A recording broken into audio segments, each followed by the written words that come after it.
गोविंद बदनटी भावना करते करते नदेबासी भक्तगण के डाकते डाकते जाच्छे किन्तु गौरांगे प्रकाश पेয়েছে এক একে সাত থেকে ভাগ কম্প গোলক ভাগ সরভঙ্গয়ন গমনে কম্প গোলক ভাগ সরভঙ্গয়ন গমনে আর কম্প গোলক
जय राधे श्याम।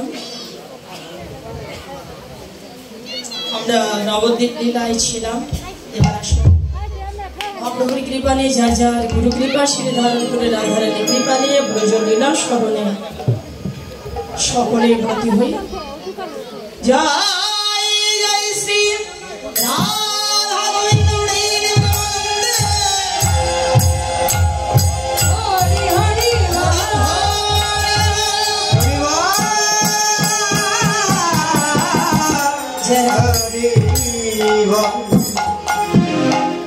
माधुरा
গুরুজন তো, তার তো মান আছে, সরাসরি তো আর বলা যায় না যে আমি ভালোবাসার বদন দেখতে যাব। যার জন্য চিন্তা করলেন যে কোনো ছলনা করে এখান থেকে যেতে হবে। তাই বুদ্ধিমান তো যখন শিরোমণি সমস্ত সখাগণকে ডেকে একত্রিত করলেন।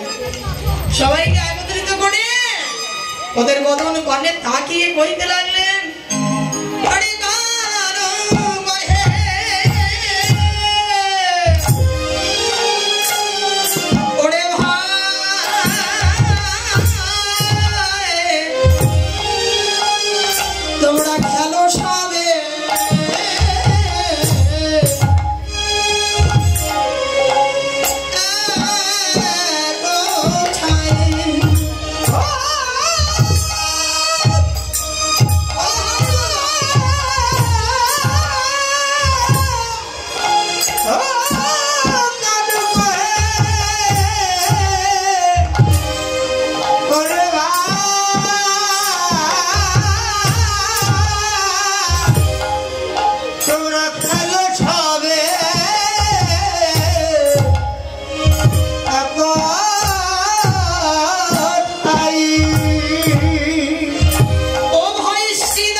সবাই মিলে কি করবি জানিস?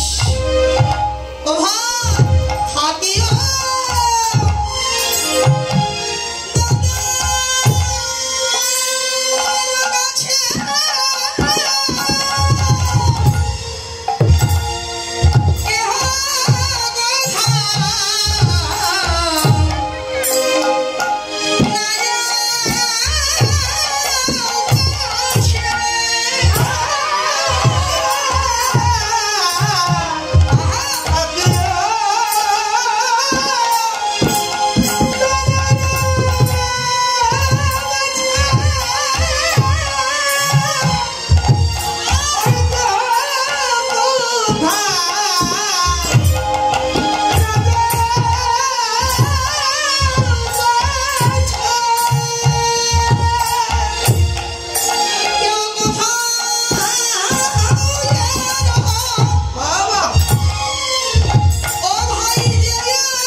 শিশু বসনীয় দিয়া সুগল কটুরে লইয়া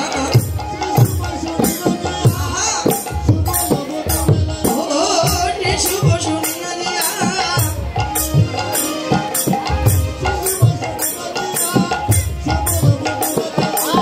বাহির হয়ে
রসরাজ গোবিন্দ রাধানাথ রাখাল জীবন কানায়া শ্যাম সুন্দর গোপী মোহন সুবল আর বটু মধুমঙ্গলকে মাত্র দুজনকে সবাইকে রেখে শুধু ওদের দুজনকে নিয়ে উনি চলে আসলেন রাধাকুণ্ডের তীরে। কিন্তু কেন এতগুলো রাখালের মধ্যে দুজনকে মাত্র বেছে নিয়েছেন? আর সবাইকে রেখে আসলেন কিসের জন্য? যদি আমরা জানি রসরাজ গোবিন্দ মধুরসের পাত্রী শ্রীমতী রাধারানীর বদন দর্শন করবার জন্য এসছে, তাই না? তাহলে এখানে সুবলার বটুকে যে নিয়ে আসলেন, আসলে কি ওদেরকে এখানে আনাটা মানিয়েছে? আমরা জানি ওরা সখ্য রসের পাত্র, এক রসে থেকে আর এক রসে যাবার অধিকার একেবারেই নেই, আছে কি নেই? তাহলে এই মধুরসের পাত্রী রাধারানীর বদন দর্শন করতে উনি সখ্যরসের পাত্র সুবলার বটু মধুমঙ্গলকে নিয়ে আসলেন কেন? ভাগবতকার বললেন ওরা সখ্যরসের পাত্র বটে, সখ্যরসে আছেন ঠিক আছে, কিন্তু শুধুমাত্র এত দুজনকে কেন নিয়ে এসেছে জানো? এই সুবলার হচ্ছে মধুমঙ্গল বটু মানে একটু বেটে, ছোটখাটো, পেটটা বেশ একটু মোটা সোটা, শুনির মতো মানুষ আছে তো। হ্যাঁ, তো আসলে ভালোবেসে নাম রেখে দিয়েছেন কি বটু, কিন্তু ভালো নাম, সুন্দর নামটা হচ্ছে মধুমঙ্গল। আর এরকম আমরাও করি, সঙ্গের মানুষ চলন বলন দেখলে আমরা ভালোবেসে একটা নাম রেখে দিয়ে দিই, তাই না? এটা হচ্ছে ভালোবাসা। ভালোবাসাটা হচ্ছে একটা অন্যরকম জিনিস। তো এখন এই সুবলার বটু মধুমঙ্গলকে নিয়ে আসলেন, তার কারণ হচ্ছে ভাগবত জানিয়ে দিলেন ওরা যদিও সখ্যরসের, কিন্তু সখ্য প্রেমকে জয় করে ওরা মধুর প্রেমের নিকটবর্তী হয়েছে, যার জন্য এদের এই দুজনকে মধুরসের পাত্রী রাধারানীর বদন দর্শন করবার জন্য এনেছে।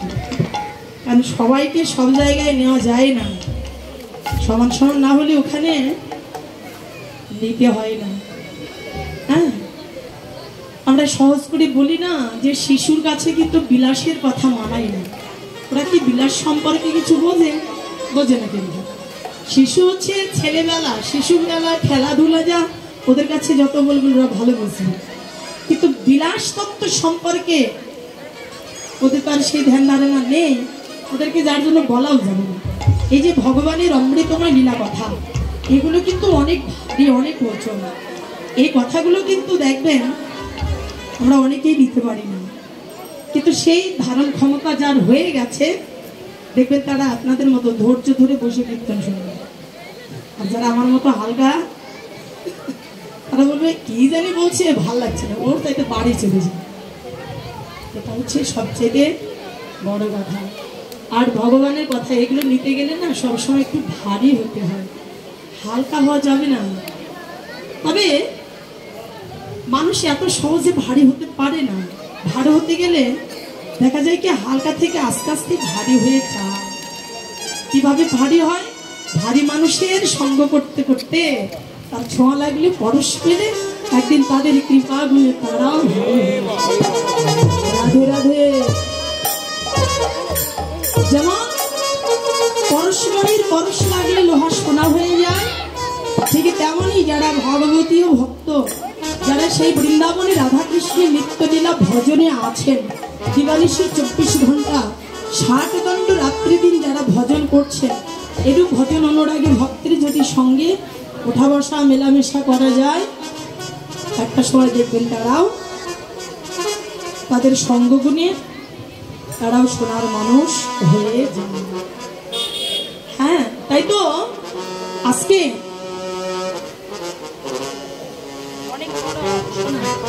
কৃষ্ণ প্রেম ভক্তি হোক। সুবলের যত কথা কানাইয়ার কাছে, আর কানাইয়ার যত কথা সুবলের কাছে, ওটা রেখে দিন, পুজোর সময় দিয়ে দেব, ওখানে রেখে দিন। হ্যাঁ, থালার উপরে রেখে দিন। তো দেখুন, সব কথা সবার কাছে বলা চলে না তো। মনের কথা, মনের মর্মান্তরের কথা সমান সমান হলে, ব্যথার ব্যথি হলে, দুঃখের দুঃখী হলে তাদের কাছেই বলতে হয়। তো সুবলের অন্তরঙ্গ কানাইয়া, কানাইয়ার অন্তরঙ্গ হচ্ছে কে? সুবল সখা। আজকে সেই সুবলকে নিয়ে মধুমঙ্গলকে নিয়ে রাধাকুণ্ডে তীরে আসলেন। এসে রাধাকুণ্ডে তীরে বসে রাধাকুণ্ডে শোভা দর্শন করছেন। বৈষ্ণব কবি বলছে, হে গোবিন্দ, তোমার বদন দর্শনে মনে হতেছে তুমি রাধা বদন দর্শনে এসছো। আচ্ছা, উনি কি করে জানলেন? ভাগবত বলছে, দেখো যে যে দেশের মানুষ না, আর ওই দেশের মানুষগুলোকে দেখলেই ঠিক ভালো। হ্যাঁ, তো বলছি শোনো, তুমি যদি একান্তভাবে রাধাবদন দর্শনে এসে থাকো তাহলে এক কাজ করো, এই রাধাকুণ্ডের তীরে বসে রাধারানীর কঙ্কণে গড়াই রাধাকুণ্ড, এখানে বসে বসে তুমি রাধা নাম ভাবনা করো। ভাগবত বলেছে কি জানো? ভাবনা যত প্রকট প্রাপ্তি তত নিকট। তুমি ভাবনায় থাকো, ভাবলেই প্রাপ্তির উদয় হবে। ভাবনার দেবীকে তুমি এখানে বসে পেয়ে যাবে। আহা, রসরাজ গোবিন্দ সেই বিশ্বাস নিয়ে রাধাকুণ্ডের তীরে বসে বসে রাধাকুণ্ডের শোভা দর্শন করছেন, আর মনে মনে উপাসনার সেই দেবীকে শ্রীমতী রাধারানীকে ভাবনা করছেন। হ্যাঁ, আর এদিকে জটিলার মন্দিরে রাধারানীর কি অবস্থা? ওই যে কাকা বসে আছে। এখন এই কথা যদি না বলি, তুমি এটা কি করলা? হ্যাঁ, কাল আসার সময় আসার পর পরে আমাকে ধরে বসেছিল, এখন না শোনা পর্যন্ত বাড়ি যাবে না। রাধারানী জটিলার মন্দিরে বসে কৃষ্ণের অদর্শন জনিত বিরহ ব্যথা সইতে না পেয়ে ব্যাকুলা হয়ে কান্নাকাটি করছে। আর ললিতা বিশাখার কণ্ঠ জড়িয়ে ধরে আবেগে অনুরাগে কইতে লাগলেন, সখীরে, এই একটু আগে আমার প্রাণ বল্লভ আমার এই আঙ্গিনা দিয়ে শ্রীরাম সুবলের কণ্ঠ ধরে নিচে নিচে বসতে যাচ্ছিল। ললিতা বিশাখা বলে, কি আশ্চর্য, আরে এটা আবার নতুন কিছু নাকি? গোবিন্দ তো প্রতিদিনই যায়। বলছে, হ্যাঁ রে, প্রতিদিনই যায়, ঠিক আছে, এ পথ দিয়ে যায়, এ পথ দিয়ে আসে, কিন্তু প্রতিদিনের যাওয়া আর আজকের যাওয়ার মধ্যে একটু আলাদা বিষয় ছিল। জানিস, আজকে আমার বধূ যখন শ্রীরাম সুবলের কণ্ঠ ধরে নেচে নেচে সিংহাবিনু বাজিয়ে যখন বনখেলা খেলতে যান, আমি অট্টলিকার উপর দাঁড়িয়ে দেখছিলাম রে, বধূ আমার যায় পথ রহিয়া রহি। কি দেখলাম জানিস? সখীরে রবি বড়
দাসীর প্রতি বাম হলো রে।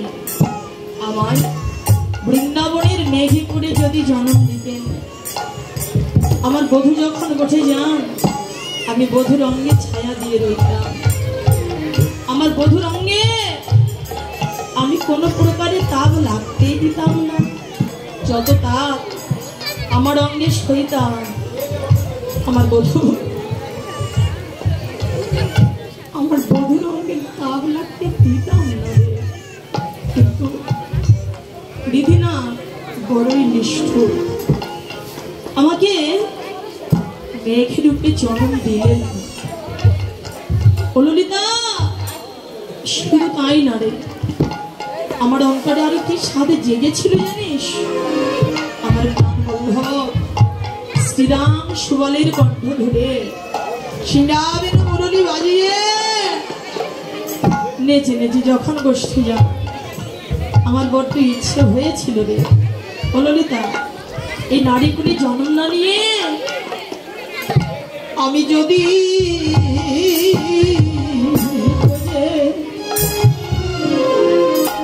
ছোট্ট রাখা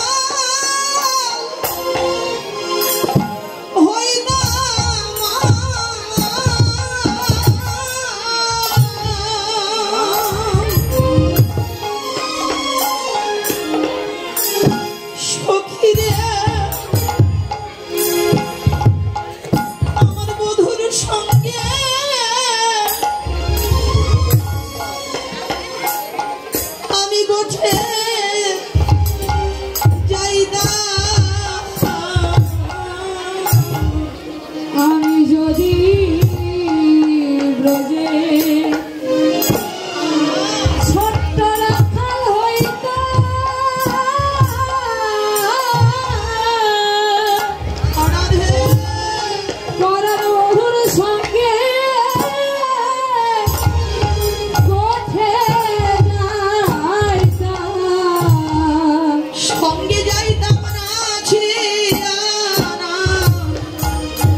বধুর সঙ্গ পাইতাম আমি নীতি নীতি, তাই তো বধুর সঙ্গ পাইতাম। সখী রে আমি যদি ব্রজে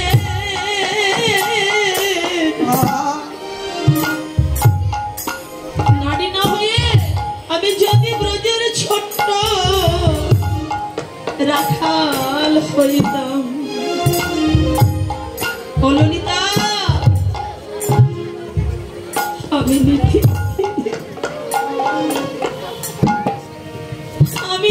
নীতি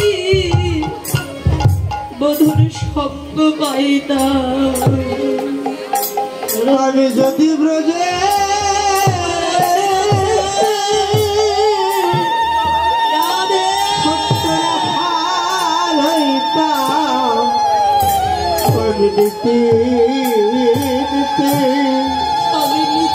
বধুর সঙ্গ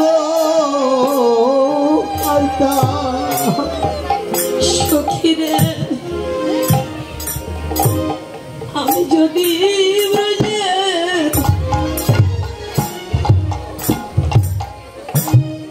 ব্রজের ছত্র রাখা হইতাম আমি সদাই বধুর সঙ্গে থাকিতাম আমি যদি ব্রজে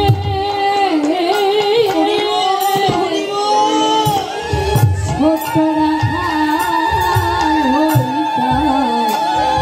হইতাম সদাই বধুর সঙ্গে থাকতাম আমি যদি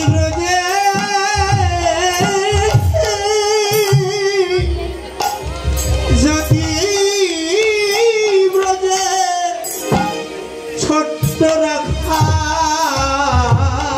হইতাম আমি সদাই বধূ সঙ্গে থাকতাম আমি যদি ব্রজে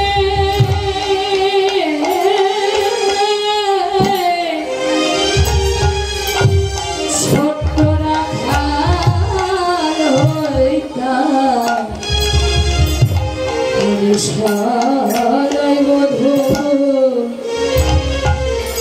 সঙ্গ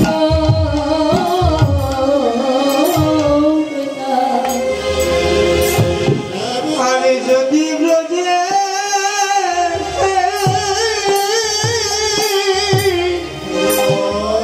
ছোট্ট রাখাল হইতাম আমি রীতি বধূ সঙ্গ পাইতাম আমি যদি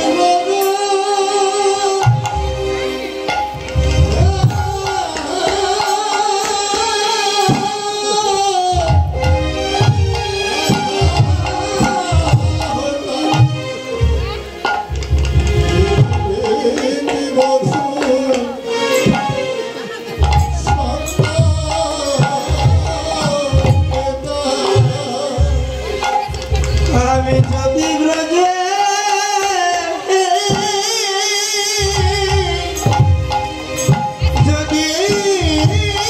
ব্রজে সখীরে ছোট্ট রাখাল সঙ্গ ছাড়া না হইতাম যদি রাখাল হইতাম যদি ব্রজে রাখাল হইতাম আমি রীতি বধূ সঙ্গ পাইতাম দেখুন রাধারানী গোবিন্দের প্রতি কতটাই দুর্বল। রাধারানী গোবিন্দকে কতটা ভালোবাসে, আর এরূপ ভালোবাসা ছিল বলেই তো আজ এত আপন করে কাছে পাবার ভাগ্য লাভ করেছে। বলেন সখীরে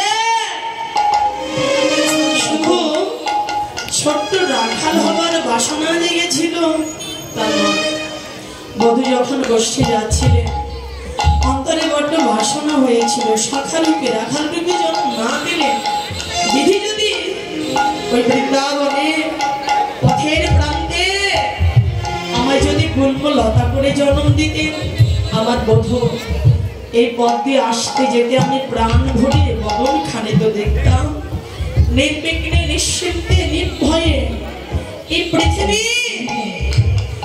কেউ আমাকে বাধা দিতেন না রে, কিন্তু বিধাতা আমাকে পথের প্রান্তে লতাগুলি জন্ম দিল। ললিতা শুধু তাই না রে, আমার অন্তরে আরো বাসনা জেগেছিল কি জানিস, আমি যদি বনফুলের মালা হয়ে যেতাম, আমি আমার বধুর গলায় শোভা পাইতাম, আমার বধুর গলায়, আমার বধুর গলায় আনন্দে দুলিতাম, আমি সঙ্গ ছাড়া হতাম না রে। ও ললিতা, সেটা বলো, ভেবেছিলাম যদি বৃন্দাবনে সুগন্ধি চন্দন করে আমায় জন্ম দিতেন, আমি সুগন্ধি চন্দন হয়ে গোবিন্দের সর্বাঙ্গে লেগে থাকতাম, অঙ্গ সঙ্গ ছাড়া হইতাম না, কিন্তু বিধাতা তাও করে দিলেন। সর্বশেষে আমার অন্তরে আর একটা ইচ্ছা জেগেছিল কি জানিস সখী রে,